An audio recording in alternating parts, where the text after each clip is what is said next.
تنظر محكمة الاستئناف بالقاهرة أولى جلسات محاكمة المتهمين في قضية مقتل طبيب الساحل أمام الجنايات الدائرة الأولى. وكشفت التحقيقات أن المتهمين أعادوا حفرة للدفن مسبقا، وأنهم حقنوا المجني عليه أسامة صبور بمواد مخدرة ومهدئة، وتركوه داخل الحفرة يومين متتاليين دون طعام. وفجر محامي القتيل مفاجأة مدوية في تصريحات خاصة، حيث قام القتلة بسحب حوالي لتر كامل من دم القتيل ووضعوه في زجاجة بلاستيكية كبيرة كنوع من التشفي. وحصل القاهرة 24 على نص التحقيقات بقضية طبيب الساحل بعد ما اقتله على يد 3 أشخاص، وهم طبيب ومحاميه ومساعد الطبيب.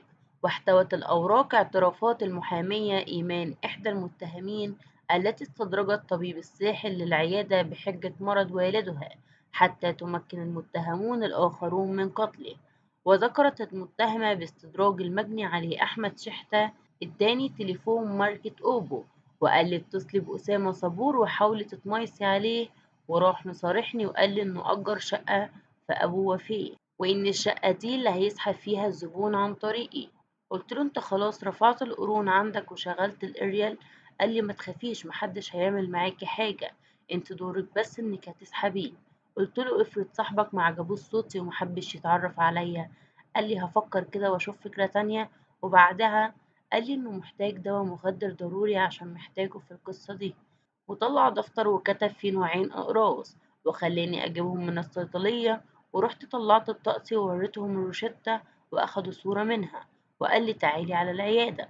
وجاء في أقوال المحامية أول ما وصلت العيادة عنده قال لي سجلي عندك الكلام ده، وقال لي المطلوب منك تكلمي الدكتور رائد وتقولي له إن اسمك مارينا غطاس، وإن والدتك عاملة عملية، وإن الدكتور رائد هو اللي عملها، وإنها عاوزة زيارة منزلية.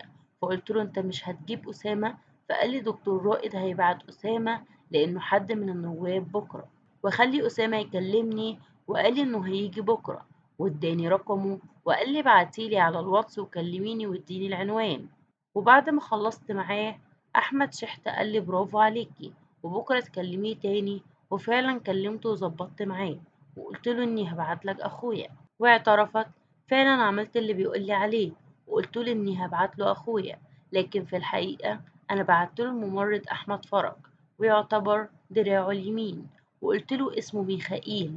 وطبعا أحمد شحتة كان قايل لي إن هيكون في الشقة اللي مأجرها، وإنه هيغطي وشه عشان أسامة ما يعرفوش، وأول ما أسامة يدخل هيبنجوه ويكتفوه ويحرقوه بالكتريك عشان يخوفوه ويسيطروا عليه خالص، ويشوفوا هياخدوا منه ايه، ويدلهم على مكان فلوسه أو يساوموا أهله على فدية. وأردفت على الساعة 11 بالليل كلمت أحمد شحتة عشان أشوف عمل ايه، فلقيت تليفونه غير متاح، فكلمت أحمد فرج لقيته برضه غير متاح، فكلمت أسامة بسذاجة فبرضه غير متاح. فقلت ممكن يكون في مصيبة حصلت وقتلوه، ومعرفتش أنام الليل، وفضلت أرن على أحمد شحتة لغاية ما تليفونه اتفتح وقال لي الدنيا تمام، بس لسه مش عارفين بيشيل الدولارات فين، وملقتش معاه غير 250 جنيه وموبايله، وإنهم لازم ينقلوه بسرعة شقة الخلفاوي عشان الشقة اللي مأجرينها ما ينفعش يطلعوا وينزلوا منها كتير، عشان ممكن أسامة يفوق من المخدر ويفتح الدنيا.